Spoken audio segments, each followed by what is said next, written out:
نحمده ونصلي على رسوله الكريم اما بعد فاعوذ بالله من الشيطان الرجيم بسم الله الرحمن الرحيم رب اشرح لي صدري ويسر لي امري واحلل عقدة من لساني يفقهوا قولي. نماز کی سنتوں کا بیان. مؤکدہ سنتیں. مؤکدہ کا کیا معنی؟ مؤکدہ کی نہیں کا، مؤکد جن کی تاکید کی گئی ہو. مؤکدہ سنتیں نماز کی وہ سنتیں جن کی تاکید کی گئی ہے. حضرت ام حبیبہ رضی اللہ عنہا کہتی ہیں کہ رسول اللہ صلی اللہ علیہ وسلم نے فرمایا: من صلی فی یوم ولیلۃ 12 رکعۃ بنی لہ بیت فی الجنہ 4 قبل الظہر ورکعتین بعدها ورکعتین بعد المغرب ورکعتین بعد العشاء ورکعتین قبل صلاة الفجر. جو شخص دن اور رات میں فرضوں کے علاوہ 12 رکعتیں پڑھے اس کے لیے بہشت میں گھر بنایا جاتا ہے. ان 12 رکعتوں کی تفصیل کیا ہے؟ 4 رکعت ظہر سے پہلے، 2 رکعت اس کے بعد، 2 رکعت مغرب کے بعد، 2 رکعت عشاء کے بعد اور 2 رکعت نماز فجر سے پہلے. حضرت ابن عمر رضی اللہ عنہ فرماتے ہیں کہ میں نے رسول اللہ صلی اللہ علیہ وسلم کے ساتھ ظہر سے پہلے 2 رکعتیں پڑھی. اس سے کیا پتہ چلتا ہے کہ ظہر سے پہلے 4 کی بجائے 2 رکعتوں کا بھی جواز ہے. یعنی اگر آپ مصروف ہیں یا جلدی میں ہیں تو بجائے اس کے کہ بالکل چھوڑ دیں تو 4 کی بجائے 2 بھی پڑھ سکتے ہیں. رسول اللہ صلی اللہ علیہ وسلم نے فرمایا: رات اور دن کی نماز 2 رکعتیں کر کے پڑھو. تو اس سے یہ بھی پتہ چلتا ہے کہ 4 رکعت کو بھی 2 کر کے پڑھا جا سکتا ہے. رسول اللہ صلی اللہ علیہ وسلم سنتیں گھر میں پڑھتے تھے. حضرت عبداللہ بن شقیق سے روایت ہے کہ میں نے حضرت عائشہ سے رسول اللہ صلی اللہ علیہ وسلم کے نفلوں کا حال دریافت کیا تو حضرت عائشہ نے کہا: رسول اللہ صلی اللہ علیہ وسلم میرے گھر میں ظہر سے پہلے 4 رکعتیں پڑھتے تھے، پھر آپ نکلتے اور لوگوں کے ساتھ ظہر کے فرض پڑھتے، پھر گھر میں داخل ہوتے اور 2 رکعتیں نماز پڑھتے. آپ لوگوں کے ساتھ مغرب کی نماز پڑھتے، پھر گھر میں داخل ہوتے اور 2 رکعت سنت پڑھتے. پھر آپ لوگوں کے ساتھ عشاء کی نماز پڑھتے، پھر گھر میں داخل ہوتے اور 2 رکعتیں نماز پڑھتے. اور رات کو آپ صلی اللہ علیہ وسلم 9 رکعت تہجد کی نماز پڑھتے. ان میں وتر بھی ہوتا تھا. اور جب صبح نمودار ہوتی تو نماز فجر سے پہلے 2 رکعتیں سنت پڑھتے تھے. اور یہ سنت نمازیں اور نفل نمازیں آپ کی گھر پر ہوتی تھی. غیر مؤکدہ سنتیں. رسول اللہ صلی اللہ علیہ وسلم نے فرمایا: جو شخص عصر سے پہلے 4 رکعت سنت پڑھے اللہ اس پر رحمت کرے. یعنی شوق دلایا گیا ہے، تاکید نہیں. مغرب سے پہلے 2 رکعتیں. رسول اللہ صلی اللہ علیہ وسلم نے 2 مرتبہ فرمایا: مغرب سے پہلے 2 رکعتیں ادا کرو. تیسری بار فرمایا: جس کا جی چاہے. یعنی بھی غیر مؤکدہ ہے. یہ اس لیے فرمایا کہ کہیں لوگ اسے سنت مؤکدہ نہ بنا لیں.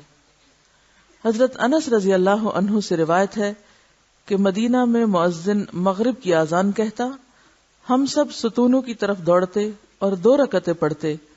لوگ اس کثرت سے 2 رکعتیں پڑھتے کہ اجنبی یہ گمان کرتا کہ مغرب کی جماعت ہو چکی ہے. یعنی سب لوگ تقریباً یہ سنتیں پڑھنے کے لیے دوڑ پڑتے تھے. ستونوں کا ذکر کیوں ہے؟ اس سے کیا حکمت کی بات پتہ چلتی؟ سترہ بنانے کے لیے.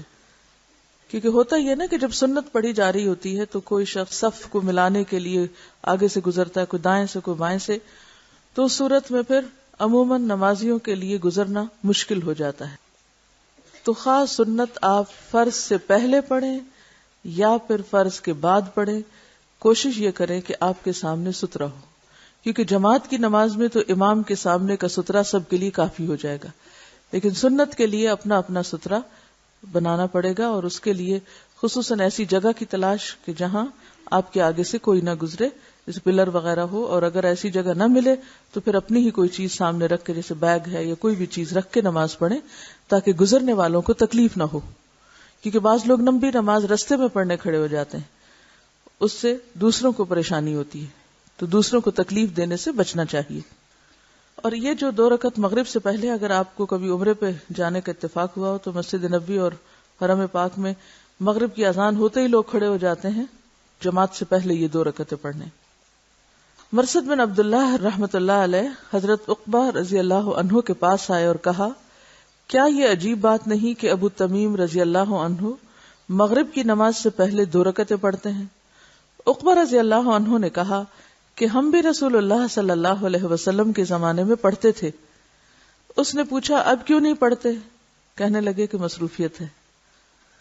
یعنی اس بات کا ثبوت تو ہے کہ یہ پڑھی جا سکتی ہیں، لیکن اگر کوئی شخص مصروفیت کی وجہ سے نہ پڑھ سکے تو اس کی رخصت ہے، گنجائش ہے. جمعہ کے بعد کی سنتیں. نبی صلی اللہ علیہ وسلم نے فرمایا، جب تم جمعہ کے بعد نماز پڑھنا چاہو تو 4 رکعات ادا کرو. معلوم ہوا کہ جمعہ کے بعد 4 رکعات سنت پڑھنی چاہیے، اور اگر کوئی 2 رکعتیں بھی پڑھ لے تو جائز ہوگا. حضرت ابن عمر رضی اللہ عنہ روایت کرتے ہیں کہ رسول اللہ صلی اللہ علیہ وسلم جمعہ کے بعد کچھ نماز نہیں پڑھتے تھے، یہاں تک کہ اپنے گھر آتے تو 2 رکعت پڑھتے. بعض علماء نے یہ تطبیق دی ہے. تطبیق کا کیا معنی ہوتا ہے؟ تطبیق مطابقت پیدا کرنا، یعنی کنٹرڈکشن دور کرنا، کہ مسجد میں 4 سنتیں 2 کر کے پڑھے، اور اگر گھر میں آ کے پڑھے تو 2 سنتیں پڑھے. ٹھیک ہے؟ یعنی آپ دیکھیے کہ یہ جو اوپر 2 تطبیق ہے نا، تو ایک آپ صلی اللہ علیہ وسلم کا قول ہے کہ اگر کوئی جمعہ کے بعد نماز پڑھنا چاہے تو 4 رکعتیں پڑھے. لیکن آپ کا عمل کیا تھا گھر میں، کہ آپ نے گھر میں 2 رکعت پڑھی. تو علماء نے کیا کہا کہ مسجد میں پڑھنا چاہے تو 4 پڑھے، گھر پڑھے تو آپ کی سنت کی پیروی میں 2 پڑھی. فجر کی سنتوں کی فضیلت. حضرت عائشہ کہتی ہیں کہ رسول اللہ صلی اللہ علیہ وسلم نے فرمایا، فجر کی 2 سنتیں دنیا اور جو کچھ دنیا میں ہے اس سے بہتر ہیں. فجر کی 2 سنتیں دنیا اور جو کچھ دنیا میں ہے اس سے بہتر ہیں. حضرت عائشہ رضی اللہ عنہا سے روایت ہے کہ رسول اللہ صلی اللہ علیہ وسلم نوافل یعنی سنن میں سے کسی چیز پر اتنی محافظت اور مداومت نہیں کرتے تھے جس قدر فجر کی 2 سنتوں پر کرتے تھے. رسول اللہ صلی اللہ علیہ وسلم فجر کی 2 سنتیں پڑھتے تو دائیں پہلو پر لیٹتے. فجر کی سنتیں فرضوں کے بعد بھی پڑھ سکتے ہیں. اگر آپ ایسے وقت مسجد پہنچے کہ جماعت کھڑی ہو گئی ہو اور آپ نے سنتیں نہ پڑھی ہوں تو اس وقت سنتیں مت پڑھیں، کیونکہ رسول اللہ صلی اللہ علیہ وسلم نے فرمایا، جب نماز کی اقامت ہو جائے تو فرض نماز کے علاوہ کوئی نماز نہیں ہوتی. اس لیے اگر جماعت کھڑی ہو تو سنت چھوڑ دیں، فرض پڑھیں اور فرض کے بعد سنت پڑھ لیں. اور اگر آپ گھر میں ہی نماز پڑھیں جیسے خواتین، اور آپ کی آنکھ دیر سے کھلی ہے، وقت صرف اتنا ہے کہ یا تو سنت پڑھیں گے یا فرض، تو پھر دونوں میں چوائس کس کی ہوگی؟ فرض کی. فرض اپنے وقت پہ پڑھ لیں اور سنت سورج نکلنے کے بعد پڑھ لیں. ایسی صورت میں آپ جماعت میں شامل ہو جائیں، فرض پڑھ کر سنتیں پڑھ لیں. چنانچہ رسول اللہ صلی اللہ علیہ وسلم نے ایک شخص کو صبح کی فرض نماز کے بعد 2 رکعتیں پڑھتے ہوئے دیکھ کر فرمایا، صبح کی نماز 2 رکعتیں ہیں، تم نے مزید 2 رکعتیں کیسے پڑھی؟ اس شخص نے جواب دیا، میں نے 2 رکعتیں سنت نہیں پڑھی تھی، اب ان کو پڑھا ہے. یہ سن کر آپ صلی اللہ علیہ وسلم خاموش ہو گئے. تو آپ کی خاموشی کیا تھی؟ آپ کی رضامندی. اور ایسی حدیث جس میں آپ کسی عمل پر خاموشی اختیار کریں وہ کیا کہلاتی؟ تقریری حدیث کہلاتی. ایک شخص مسجد میں آیا، رسول اللہ صلی اللہ علیہ وسلم صبح کے فرض پڑھ رہے تھے. اس نے مسجد کے ایک کونے میں 2 رکعتیں سنت پڑھی، پھر جماعت میں شامل ہوا. جب آپ نے سلام پھیرا تو فرمایا، تو نے فرض نماز کس کو شمار کیا، جو اکیلے پڑھی تھی یا اس کو جو ہمارے ساتھ پڑھی؟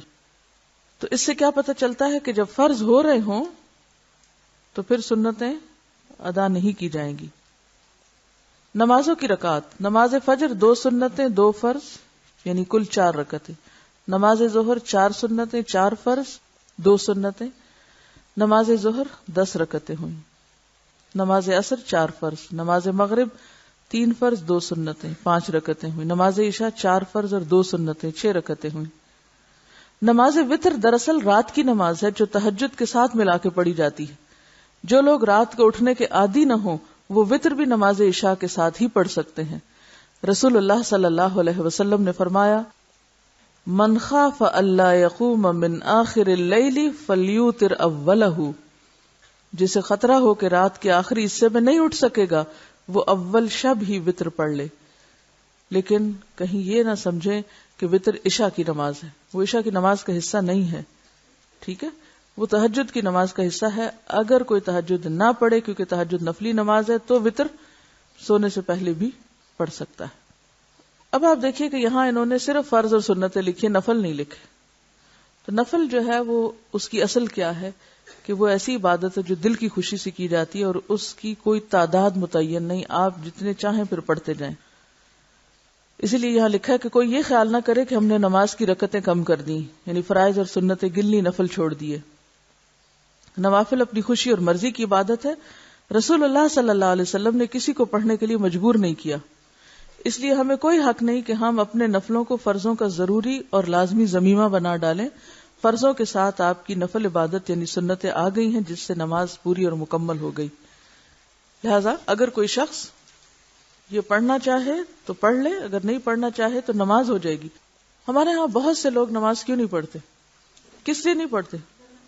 لمبی بہت ہوتی، وہ سنتے ہی گھبرا اٹھتے ہیں کہ اتنی لمبی نماز کیسے پڑھیں. اور بعض لوگ نوافل کو بھی کس درجے میں پڑھتے ہیں؟ فرض کے درجے میں پڑھتے ہیں کہ وہ نوافل بھی کبھی نہیں چھوڑیں گے. نوافل بہت پسندیدہ کام ہے، اس میں کوئی شک نہیں، اور خوش قسمتی ہے اس شخص کی جس کو کثرت سے نوافل پڑھنے نصیب ہوں.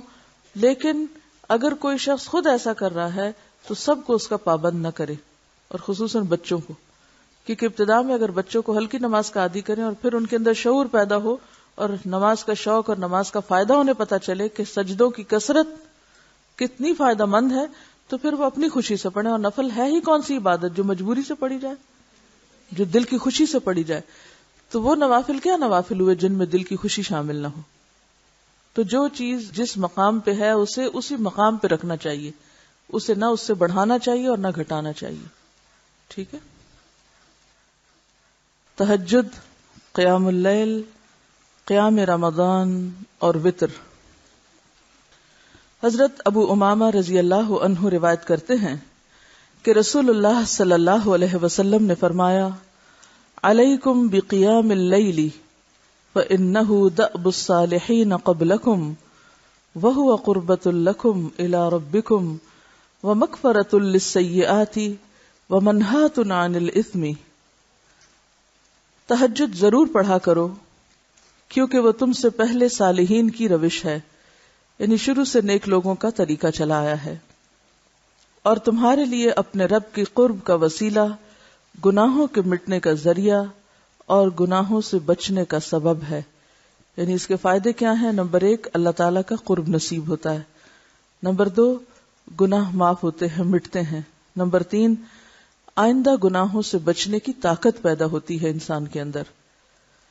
حضرت ابو ہریرہ رضی اللہ عنہ روایت کرتے ہیں کہ رسول اللہ صلی اللہ علیہ وسلم نے فرمایا اس شخص پر اللہ کی رحمت ہو جو رات کو اٹھا، پھر نماز پڑھی اور اپنی عورت کو جگایا، یعنی بیوی کو جگایا، پھر اس نے نماز پڑھی، پھر اگر عورت نہ جاگی تو اس کے منہ پر پانی کے چھینٹے مارے.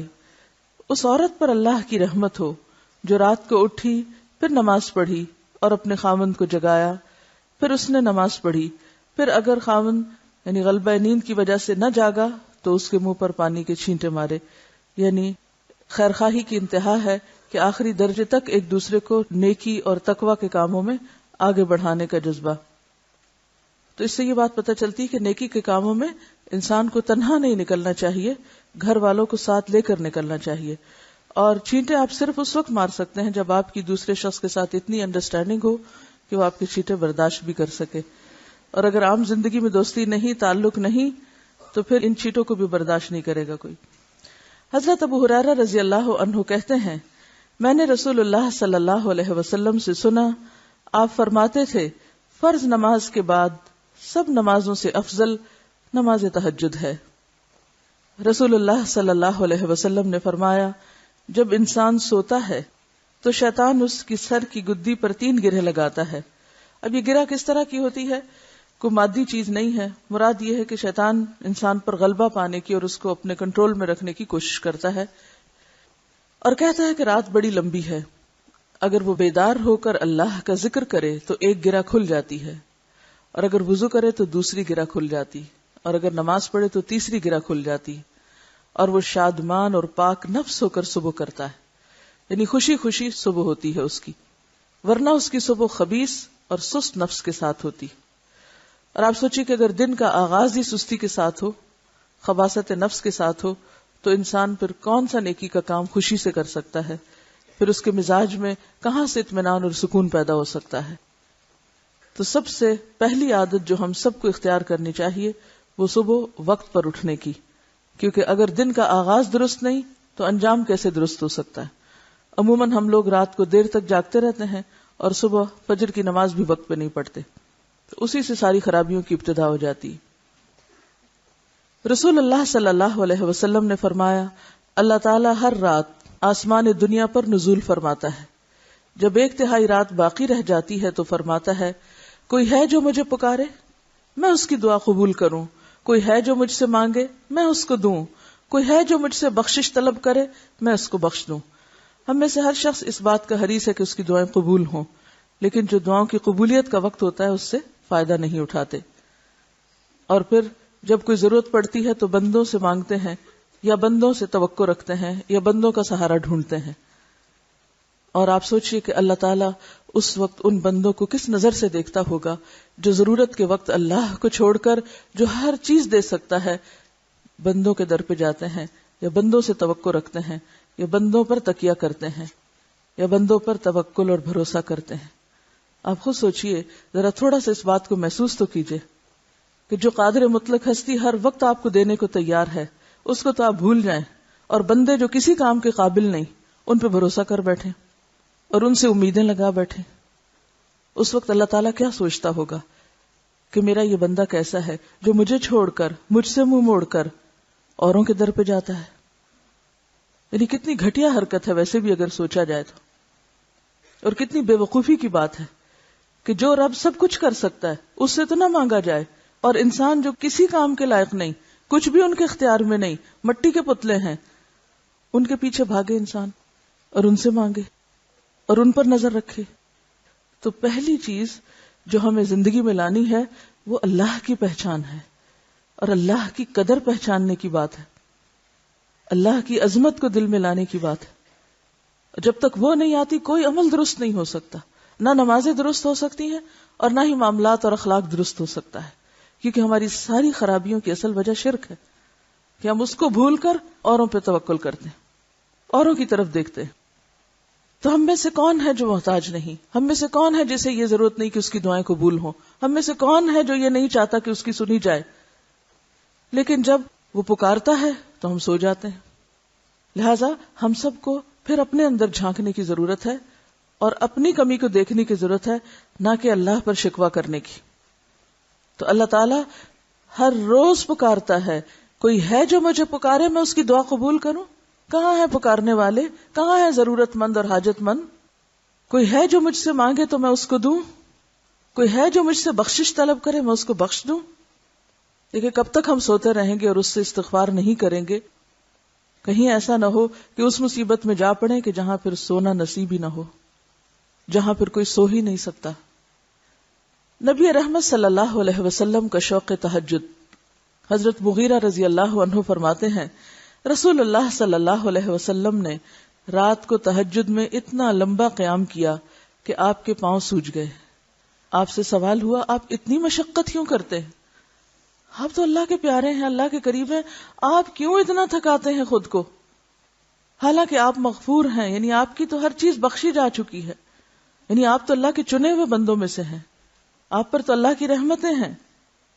آپ نے فرمایا، کیا پھر میں اللہ کا شکر گزار بندہ نہ بنوں یعنی اگر اللہ نے مجھ پر اتنا انعام کیا ہے، اتنا کرم کیا ہے کہ ہر نعمت سے نوازا ہے، نبوت کی نعمت سے نوازا ہے، بخشش و رحمت کی نعمت سے نوازا ہے، تو پھر کیا مجھے شکر گزار نہیں ہونا چاہیے؟ یہ سب کچھ پا کے پھر سو جانا چاہیے، پھر آرام کرنا چاہیے، پھر اسی رب کو بھول جانا چاہیے جس نے یہ سب کچھ دیا؟ تو شکر گزاری کیا ہے؟ نعمتوں کا اعتراف، اور نعمتیں پا کر نعمت دینے والے کو یاد رکھنا، اس کو نہ بھولنا اور اسی کو نمبر 1 رکھنا۔ نیند سے جاگتے وقت یہ دعا پڑھیں۔ حضرت عائشہ رضی اللہ عنہا فرماتی ہیں کہ رسول اللہ صلی اللہ علیہ وسلم جب رات کو بستر سے تہجد کے لیے اٹھتے تو یہ دعا پڑھتے: اللہ اکبر 10 بار، الحمدللہ 10 بار، سبحان اللہ و بحمدہ 10 بار، سبحان الملک القدوس 10 بار، استغفر اللہ 10 بار، لا الہ الا اللہ 10 بار، اور پھر اللہم اعوذ بک من ضیق الدنیا و ضیق یوم القیامہ 10 بار۔ یہاں گنتی کا ذکر ہوا ہے کیونکہ 1 سے زائد تسبیحات ہیں، اور 10 بار گننا کچھ مشکل بھی نہیں۔ ساری تسبیحات پڑھ کے اللہ کی بڑائی بیان کر کے، اللہ کی تعریف بیان کر کے، اللہ کی تسبیح بیان کر کے، استغفار پڑھ کے، لا الہ الا اللہ پڑھ کے جو افضل الذکر ہے، اور پھر دعائیں مانگتے جن میں سے ایک ہے اللہم اعوذ بک من ضیق الدنیا و ضیق یوم القیامہ، اور پھر اللہم اغفر لی واہدنی وارزقنی وعافنی، اور پھر تہجد شروع کرتے۔ ترجمہ کیا ہے؟ اللہ سب سے بڑا ہے، ساری تعریف اللہ کے لیے ہے، اللہ اپنی تعریف سمیت ہر عیب سے پاک ہے، میں نہایت ہی پاکیزہ بادشاہ کی پاکی بیان کرتا ہوں، میں اللہ سے بخشش طلب کرتا ہوں، اللہ کے سوا کوئی سچا معبود نہیں ہے، اے اللہ میں دنیا و آخرت کی تنگیوں سے تیری پناہ مانگتا ہوں، اے اللہ مجھے معاف فرما، مجھے ہدایت عطا کر، مجھے رزق دے اور عافیت سے نواز۔ تو اس سے یہ بھی پتہ چلتا ہے کہ تہجد کی دعاؤں میں بہترین دعائیں کیا ہیں جو مانگی جا سکتی ہیں، اور وہ استغفار ہے اور دنیا اور آخرت کی تنگی سے پناہ مانگی گئی ہے۔ وہ پیچھے ہم نے پڑھا نا معیشتاً دن کا، اور یہاں کیا ہے؟ اے اللہ میں دنیا اور قیامت کے دن کی تنگی سے تیری پناہ چاہتا ہوں۔ تو دنیا کی تنگی کیا ہے؟ کہ انسان کے پاس سب کچھ ہو لیکن پھر بھی اس کا دل خوش نہ ہو اور مطمئن نہ ہو، یا پھر رزق کی تنگی، دل کی تنگی اور مختلف چیزوں میں تنگی، اور پھر اسی طرح آخرت میں قبر میں تنگی یعنی عذاب قبر، اور قیامت کے دن بھی جو مختلف احوال ہیں یوم القیامہ کے، ان سب میں ایک تنگی اور گھٹن کا شکار ہونا۔ تو اس کی دعا مانگی کہ اللہ میں ان ساری تنگیوں سے اپنے آپ کو بچا کے تیری پناہ میں دیتا ہوں، اور پھر ہدایت کی دعا، رزق کی دعا، عافیت کی دعا، یعنی کتنی خوبصورت دعائیں ہیں جو نبی صلی اللہ علیہ وسلم نے مانگی۔ بعض اوقات ہم مانگنے لگتے ہیں نا تو سوچتے ہی رہ جاتے ہیں مانگے کیا، کہ سمجھ ہی نہیں آتی کیا مانگے۔ تو یہ جو مسنون اذکار ہیں یہ اس لیے بھی سیکھنے ضروری ہیں کہ ہمیں مانگنے کا سلیقہ آئے۔ اگر خود مانگنا نہیں آتا تو اللہ کے رسول صلی اللہ علیہ وسلم نے جس طریقے سے مانگا اسی طریقے سے ہم مانگ لیں۔ رسول اللہ صلی اللہ علیہ وسلم نے فرمایا، جو شخص رات کو نیند سے جاگے اور کہے لا الہ الا اللہ وحدہ لا شریک لہ لہ الملک ولہ الحمد وہو علی کل شیء قدیر، الحمد للہ وسبحان اللہ واللہ اکبر ولا حول ولا قوة الا باللہ، اللہ کے سوا کوئی سچا معبود نہیں ہے، وہ ایک ہے، اس کا کوئی شریک نہیں ہے، اسی کے لیے ساری بادشاہی اور اسی کے لیے ساری تعریف ہے، اور وہ ہر چیز پر خوب قدرت رکھنے والا ہے، ساری تعریف اللہ کے لیے ہے، اللہ ہر عیب سے پاک ہے، اللہ سب سے بڑا ہے، بدی سے بچنے اور نیکی کرنے کی کوئی طاقت نہیں مگر اللہ کی توفیق سے۔ یہ بات جب انسان کہتا ہے کہ اللہ کی توفیق سے ہی میں سارے کام کر رہا ہوں، تو پھر انسان کتنی بھی بڑی نیکی کر لے یا اللہ اس کو توفیق دے تو اس کے دل میں نہ غرور آتا ہے، نہ تکبر آتا ہے، اور نہ ہی کسی قسم کی اپنی بڑائی آتی ہے کہ میں بڑی چیز ہوں۔ لیکن جب انسان یہ سمجھتا ہے کہ جو نیکی وہ کر رہا ہے یہ اس کے علم کی وجہ سے ہے، یا اس کی طاقت اور جرت کی وجہ سے ہے، یا اس کے اندر کوئی اور خوبی ہے، تو یہ سراسر زیادتی کی بات ہے، اور ایسا شخص پھر تکبر کا شکار ہو جاتا ہے اور اپنے ہی کیے پہ خود پانی پھیر دیتا ہے۔ تو اس لیے بھی کثرت سے لا حول ولا قوت الا باللہ پڑھنا چاہیے. ہم عام طور پر لا حول کب پڑھتے ہیں؟ ہم کب پڑھتے ہیں لا حول؟ جب کوئی اور غلطی کرتا ہے، جب کسی کی کوئی حرکت عجیب لگتی ہے ہمیں، تو اس وقت ہم لا حول پڑھنا شروع کر دیتے ہیں. اپنے بارے میں تو کبھی لا حول پڑھا ہی نہیں. اپنی طرف سے ہونے والے شر اور اپنی خرابی اور اپنے نفس کے وسوسوں اور اپنی کوتاہیوں اور اپنی کمزوریوں اور اپنی غلطیوں کے اعتراف کے طور پر تو کبھی نہیں پڑھا. یعنی جو چیزیں ہمیں اپنے لیے پڑھنی چاہیے تھی وہ ہم دوسروں کی غلطیاں چن چن کے ان پہ پڑھتے رہتے ہیں، کیونکہ سامنے کی چیز نظر زیادہ آتی ہے نا، خود فراموشی ہے یا اپنے بارے میں خوش فہمیوں کا شکار ہے.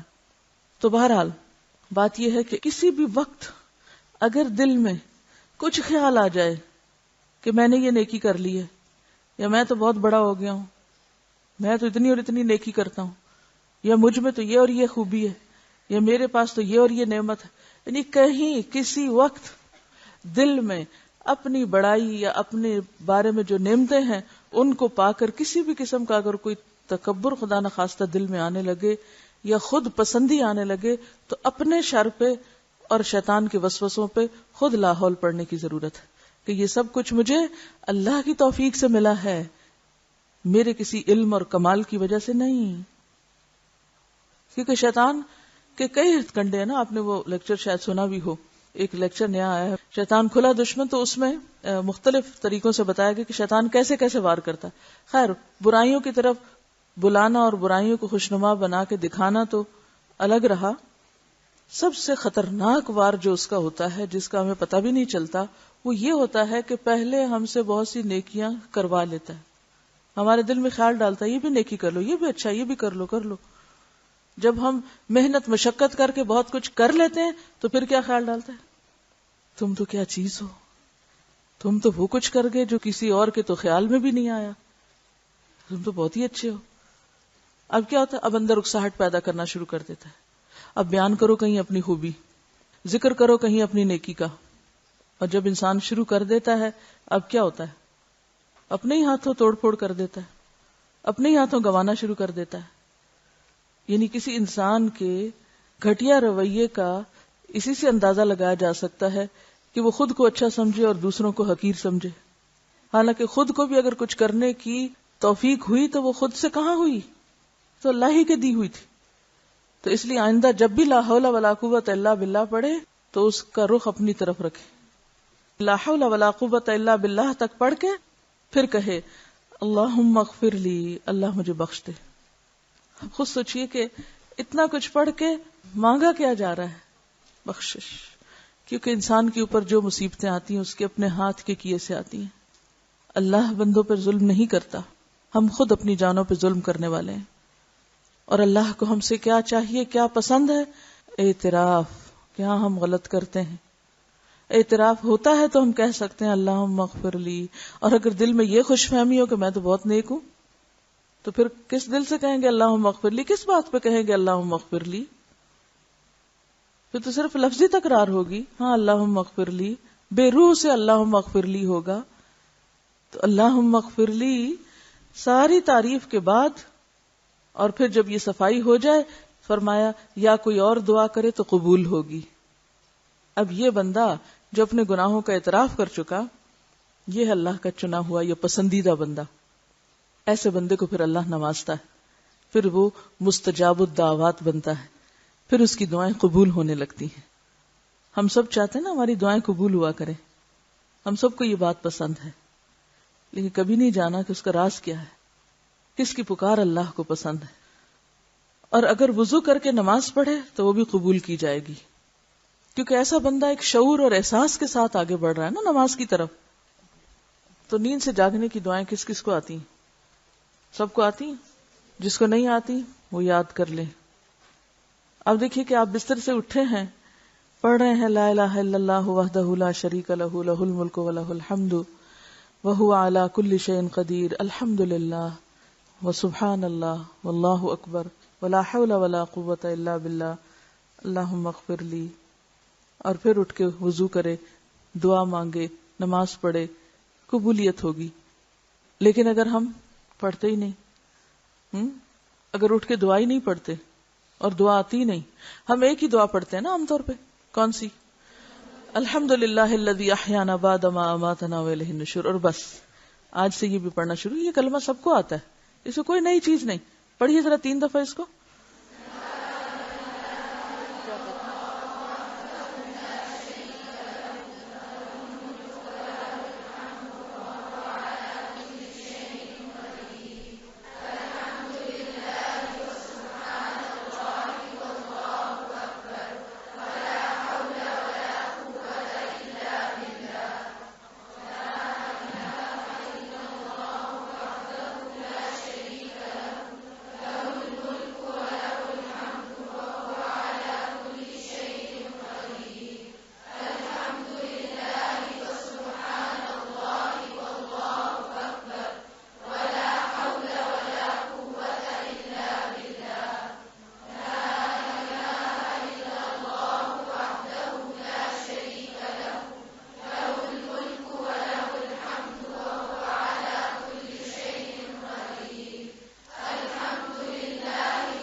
اس کے بعد اللہم اغفر لی بھی کہہ لیں.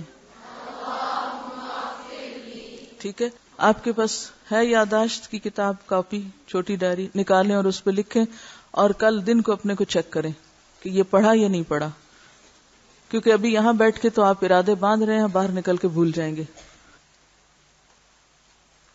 آپ کے پاس وہ چھوٹی کتاب ہے رسول اللہ صلی اللہ علیہ وسلم سے میرا تعلق, وہ اگر ہے تو کھول کے دیکھیے, اس میں صبح کے بیدار ہونے کی سنتوں میں یہ لکھا ہوا ہے. اگر نہیں تو وہاں بھی لکھ سکتے ہیں, آپ اس کو نکال کے دیکھیے اور لکھ لیجئے, اور اس کو چیک بھی کیجئے کسی نے کیا کہ نہیں خود کو. دیکھیے یہ کتابیں خرید کے بیگ بھرنے کے لیے نہیں ہیں, یہ سوچنے کے لیے کہ ہاں کل ہم گھر جائیں گے, یہ کورس ختم ہوگا نا تو ایک دفعہ ہم اپنی اچھی سی زندگی شروع کریں گے, ابھی تو صرف اکٹھا کر لیں. نہیں, ابھی سے شروع کریں. لکھا ہے اس میں بیدار ہونے کی سنتوں میں کیا لکھا ہے؟ مسنون دعا, بس یہ لکھا ہے. ہاں تو مسنون دعا کے آگے آپ لکھ لیجئے لا الہ الا اللہ وحدہ, بس اشارتاً لکھ لیجئے تاکہ آپ کو پھر آئندہ زندگی میں کبھی نہ بھولے, کیونکہ جب آپ خود کو پھر خود چیک کریں گے تو خود ہی اندازہ ہو جائے گا کہ آپ کہاں کھڑے.